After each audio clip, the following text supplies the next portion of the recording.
Halo Sobat Cuan, apa kabar hari ini? Welcome to BuzzBiz, podcast yang diselenggarakan oleh Global Sources Indonesia. Dan saya Oki, yang akan menjadi host hari ini. Di podcast kali ini, kita akan berbincang-bincang sama owner salah satu brand lokal yang jual produk-produk sport.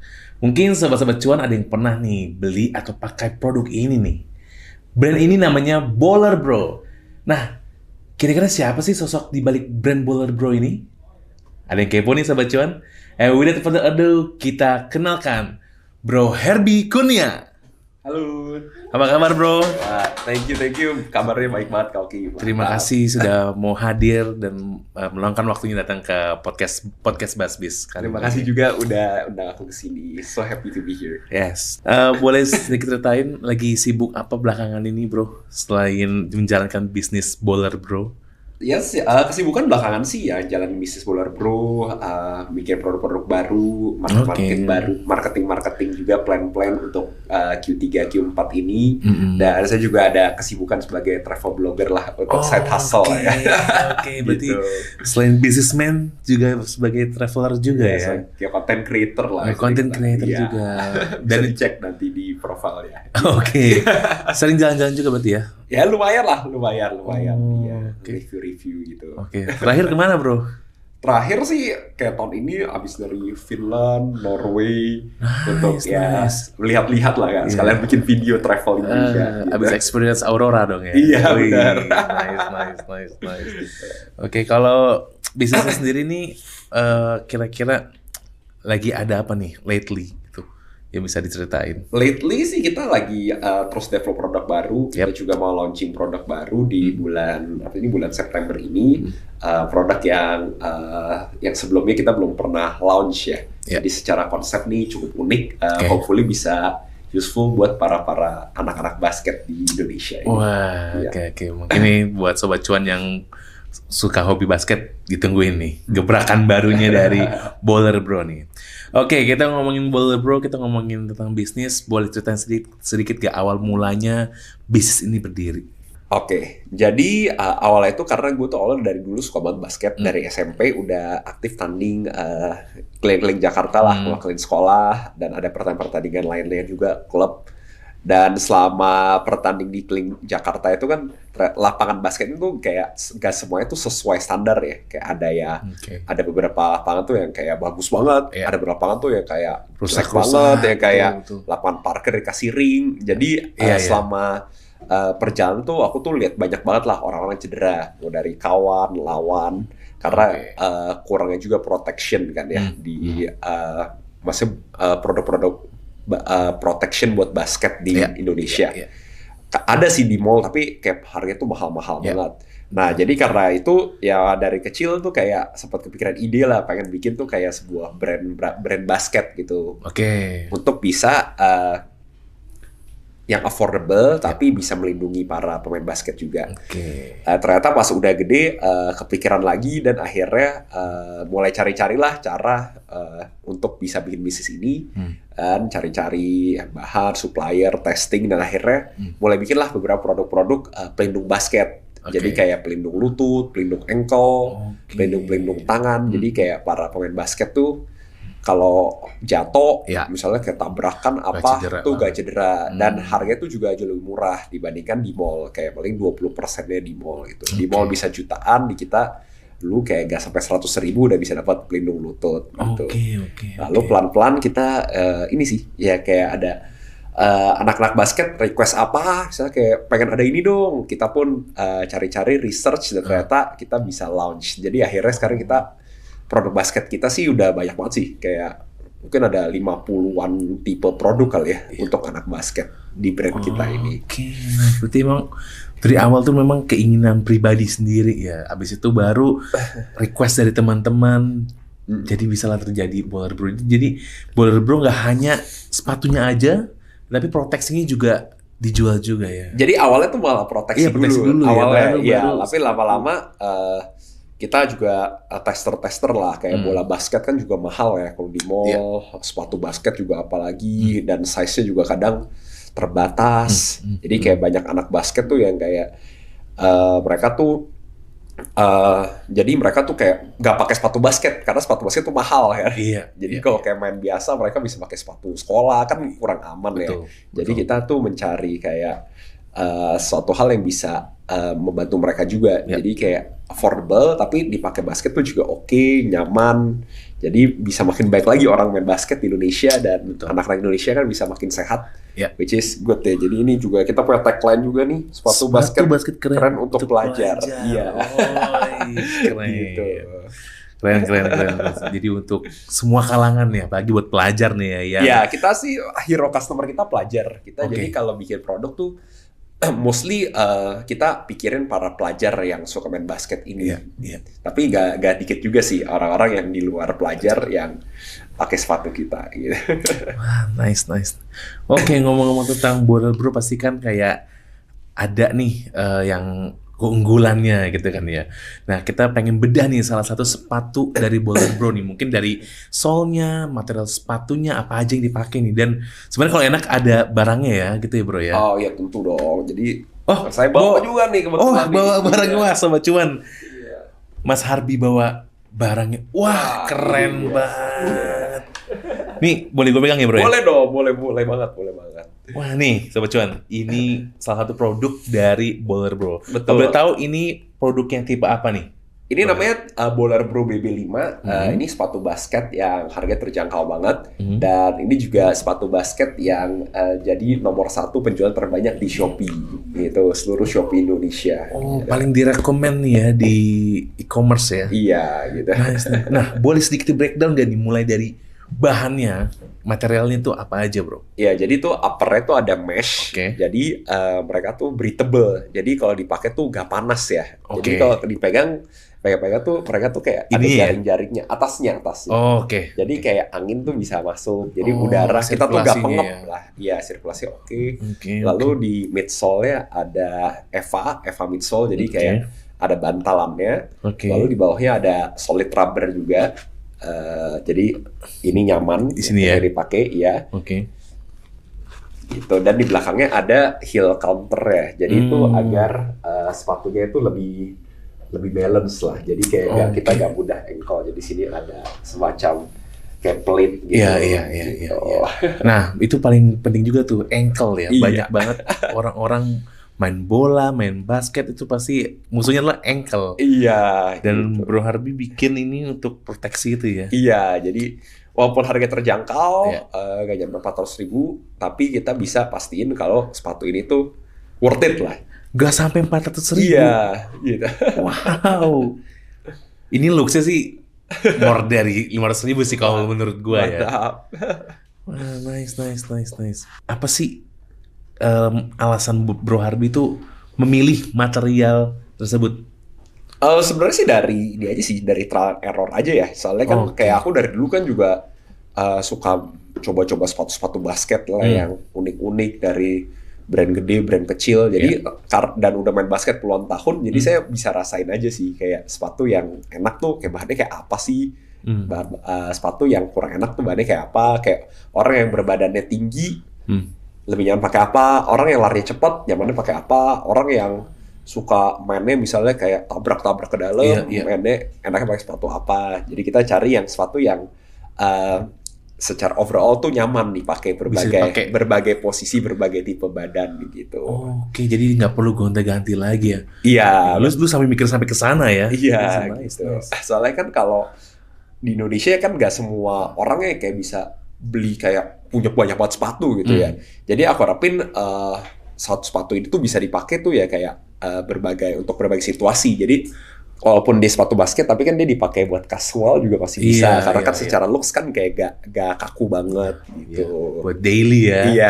Iya, nice. Dan warnanya juga, ini yang memilih warna nih dari lo sendiri apa dari tim juga? Maksudnya aku mau warna kuning atau warna apa? Oh, jadi kalau kita sih udah ada product designer juga. Cuma biasa sih kita dari gue suka diskusi aja sama dia sih. Kayak kira-kira tuh keren gak nih warna ini buat sepatu baru kita gitu.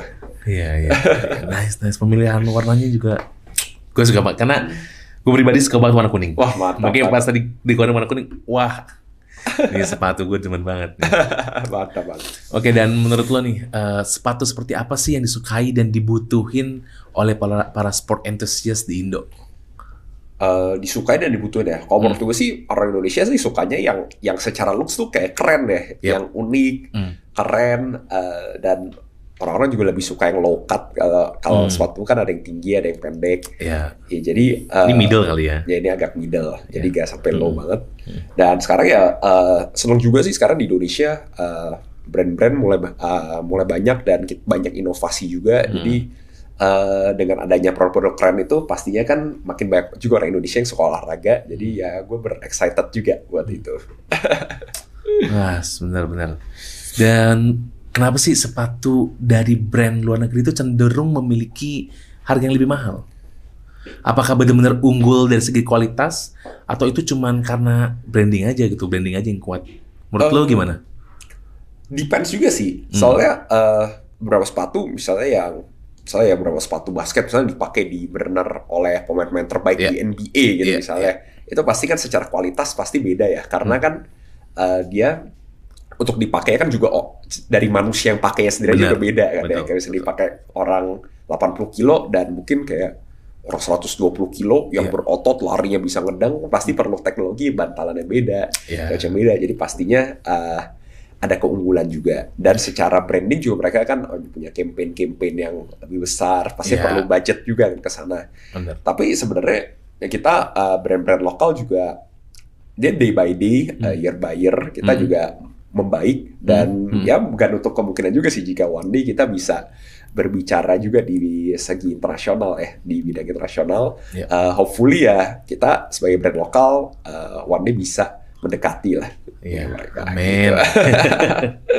Karena menurut gue ini cocok sih udah. Go internasional ya. Terima kasih. Banyak orang yang tahu gitu. Nah, ngomong-ngomong tentang Baller Bro lagi nih, produk Baller Bro ini kan terkenal dengan harganya yang terjangkau nih. Bagaimana sih caranya lo bisa mencapai harga tersebut gitu? Ya pastinya itu banyak research juga ya kayak kita kan perlu cari benar kayak poin kayak sweet spot juga ya di mana tuh customer tuh happy tapi kitanya juga bisa sustainable. Jadi kita juga kayak gak langsung tuh kayak misalnya kayak supplier ini udah bilang ini kita langsung oke. Kita cari juga kayak berbagai bahan pilihan yang kayak apakah bisa lebih baik lagi tapi harganya tetap mirip-mirip. Jadi kita baik trial error selama sampling agar kita bisa dapetin produk yang secara harga masih terjangkau, tapi customer juga happy. Kita juga banyak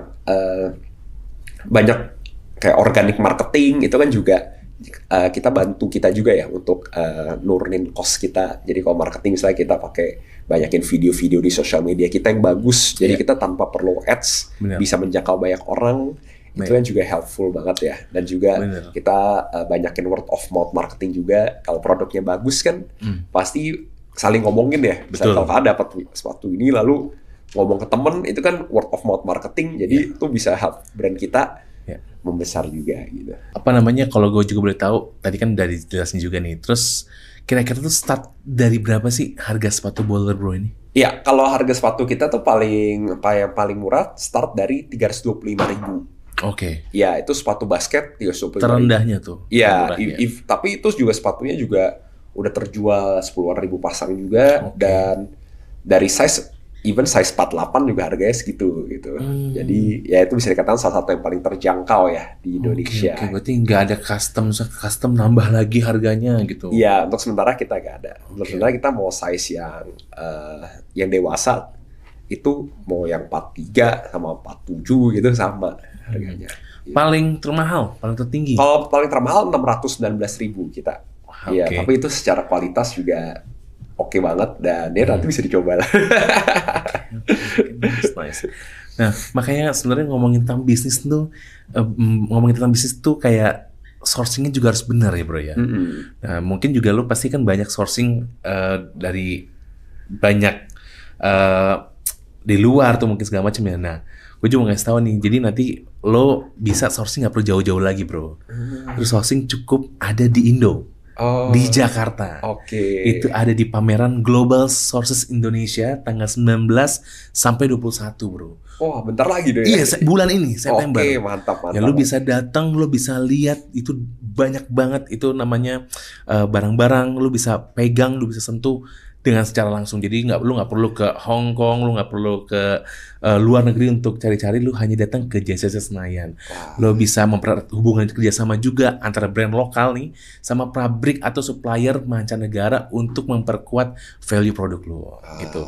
Lu bisa lihat juga lebih dari 600 supplier dan manufacturer dari Indonesia, China, Hong Kong, Taiwan, dan Korea Selatan nih bro, gitu. Terus ada 800 sampel produk juga di sana. Lu bisa lihat dan tadi gue bilang lu bisa pegang-pegang langsung dan ngobrol langsung sama exhibitor di sana. Jadi lu jangan lupa datang ya. Mantap.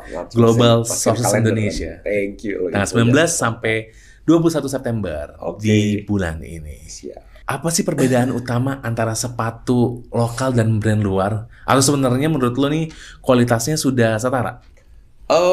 Kalau pertanyaan seperti ini sih cukup broad ya, karena misal sepatu luar, kayak even sepatu brand-brand tertentu aja mungkin yang kayak udah terkenal banget, itu tuh mereka tuh tipenya tuh banyak sekali. Misal sepatu basketnya, misalnya kayak brand luar itu ada yang misalnya kalau dirupiahin harganya 1,5 juta, sampai yang kayak harganya 3,5 juta.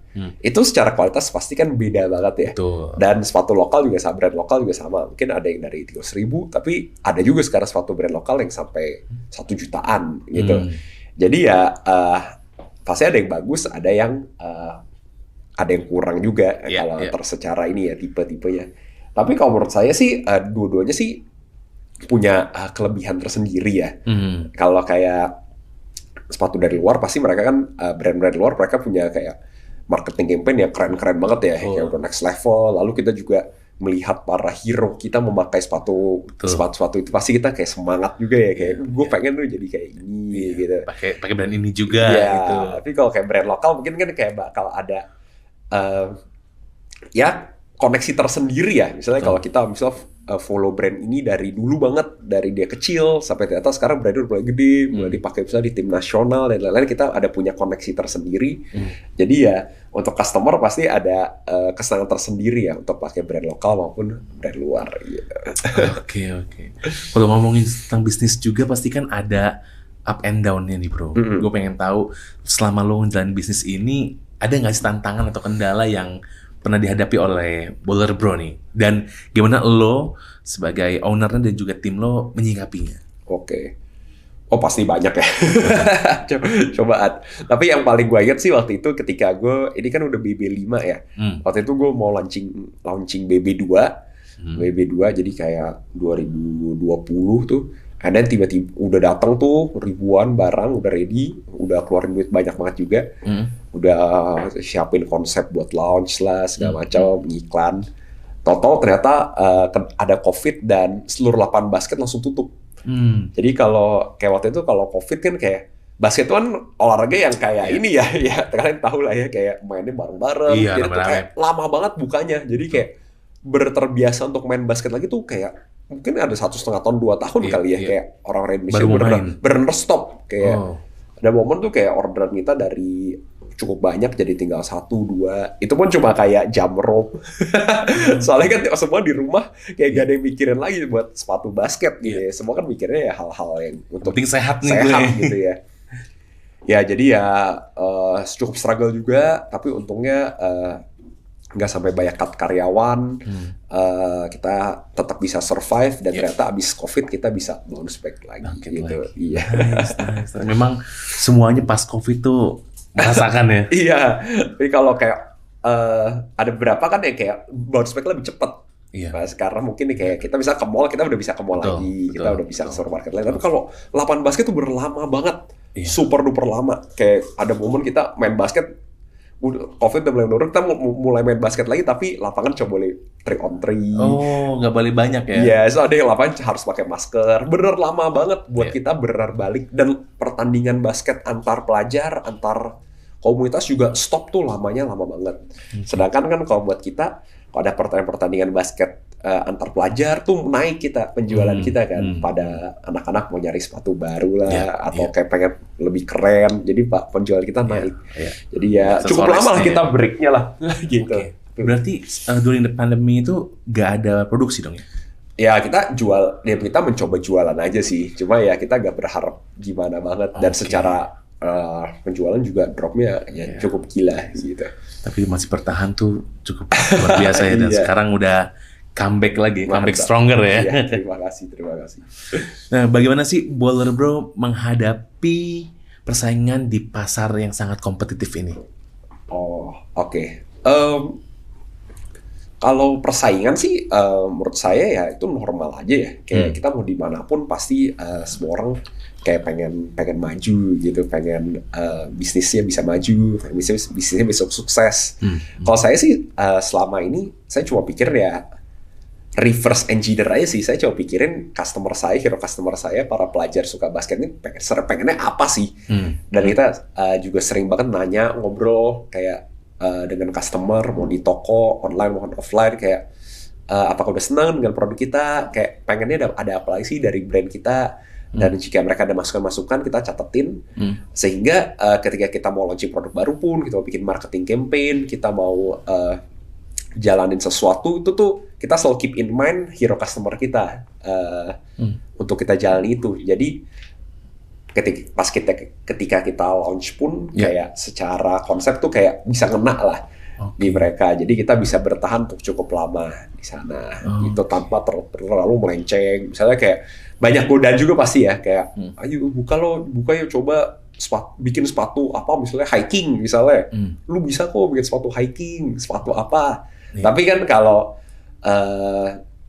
terlalu cepat kemana-mananya kan mungkin kayak fokus kita jadi nggak bisa fokus banget. Nah jadi kalau di kita Baller Bro untuk sementara ini beberapa waktu ke depan kita memang fokusnya benar cuma di basket. Dan itu mungkin yang membantu kita juga grow-nya lumayan gitu. Nah, setahu gue kan ini kan memang banyak penjualannya di e-commerce ya, dan ada juga offline store di Sunter ya. Iya. Untuk kedepannya lo sendiri ada nggak nih plan buat gue mau bikin offline store lagi ya gitu, cabang itu lo kira-kira kepikiran nggak? Iya, jadi kita bakal buka cabang kedua kita bulan ini pas banget di daerah Cikarang. Di Cikarang? Iya, jadi cukup jauh dari store pertama kita, lagi juga daerah yang baru. Hopefully bisa lumayan ramai lah di sana. Di daerah mananya di Cikarang itu, Bro? Di seberang Ion-nya. Oh, Ion Cikarang. Iya. Sobat Cuan, diingetin, Baller Bro mau buka offline store yang kedua nih buat anak-anak basket ya. Mantap. Daerah Cikarang bisa langsung ramein. Mantap. Oke, ada nggak sih tips dari lo nih untuk para pebisnis yang ingin memulai atau sedang jalan bisnis olahraga saat-saat ini? Oke. Kalau tipsnya sih, yang penting pede dulu. Biasanya kayak produk, pasti kalian tuh punya produk yang memang secara quality tuh oke, worth it. Jadi kayak jangan sampai customer tuh merasa kecewa lah ya dengan apa yang mereka bayar. Lalu ini sih ya jalani dulu aja sih. Biasa kita, karena kan pasti jatuh bangun pasti ada ya. Pasti ada kayak salah decision, once in a while pasti ada. Tapi kita belajar aja dari itu, jangan mudah untuk terpukul, jangan mudah untuk merasa down, karena ya hidup kan panjang ya. Dan bisnis ini kan juga perjalanan yang bukan sprint ya, dia maraton. Jadi anggap aja kalau kesandung itu sebagai pelajaran dan dipakai pelajaran untuk bisa bounce back lagi untuk menjadi brand dan juga personality kalian yang lebih baik gitu. Nice. Keren banget nih Sobat Cuan tadi dari Bro Harbi. Oke, terima kasih banyak nih Bro Harbi udah mau datang ke podcast Basbis, udah mau sharing banyak hal soal bisnisnya, tentang Baller Bro dan gimana lo juga membangun dari awal sampai ada masalah sampai lo bisa sampai sekarang ini. Keren banget menurut gue. Thank you banget sekali lagi Bro Harbi. Dan terima kasih juga buat Sobat Cuan yang udah nonton dan setia ngikutin podcast Basbis ini dari season awal sampai season 2 ini. Sobat Cuan, jangan lupa untuk like, comment, share, dan subscribe supaya nggak ketinggalan podcast Basbis berikutnya. Karena season 2 ini bakal banyak banget keseruan yang beda dari episode-episode sebelumnya. Podcast Basbis ini dipersembahkan oleh Global Sources Indonesia. Global Sources Indonesia, sourcing jadi mudah. Sampai jumpa.